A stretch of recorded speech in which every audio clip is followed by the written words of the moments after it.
കടലിലുണ്ടായ കനത്ത മഴയിലും കാറ്റിലും മത്സ്യബന്ധന വള്ളം തകർന്നു. അപകടത്തിൽ 3 മത്സ്യബന്ധന തൊഴിലാളികൾക്ക് പരിക്കേറ്റു. കോഴിക്കോട് കൊയിലാണ്ടിയിൽ കാപ്പാടിനടുത്താണ് സംഭവം.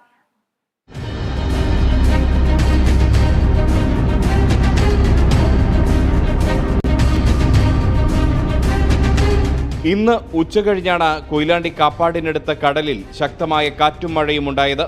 ഈ സമയം മത്സ്യബന്ധനം നടത്തി തിരികെ വരികയായിരുന്ന ലക്ഷ്മി വിനായക എന്ന വള്ളമാണ് തകർന്നത്. അപകടത്തിൽ കൊയിലാണ്ടി വിരുന്നുകണ്ടി സ്വദേശികളായ രമേശൻ, വൈശാഖ്, ഷിബി എന്നിവർക്ക് പരിക്കേറ്റു. 18 പേരായിരുന്നു ഈ മത്സ്യബന്ധന വള്ളത്തിലുണ്ടായിരുന്നത്. അപകടത്തിൽ വള്ളത്തിലുണ്ടായിരുന്നവർ മുഴുവനും കടലിലേക്ക് തെറിച്ചു വീണെങ്കിലും മറ്റു വള്ളങ്ങളിലെത്തിയവർ രക്ഷപ്പെടുത്തുകയായിരുന്നു. പരിക്കേറ്റ 3 പേരെയും കൊയിലാണ്ടി താലൂക്ക് ആശുപത്രിയിൽ പ്രവേശിപ്പിച്ചു. വിരുന്നുകണ്ടി സ്വദേശി ഷിബിയുടെ ഉടമസ്ഥതയിലുള്ള വള്ളമാണ് തകർന്നത്. അപകടത്തിൽ വള്ളത്തിലെ ഉപകരണങ്ങളും വലയും ഉൾപ്പെടെ നശിച്ചു. 5 ലക്ഷത്തോളം രൂപയുടെ നഷ്ടം സംഭവിച്ചതായാണ് പ്രാഥമിക വിലയിരുത്തൽ.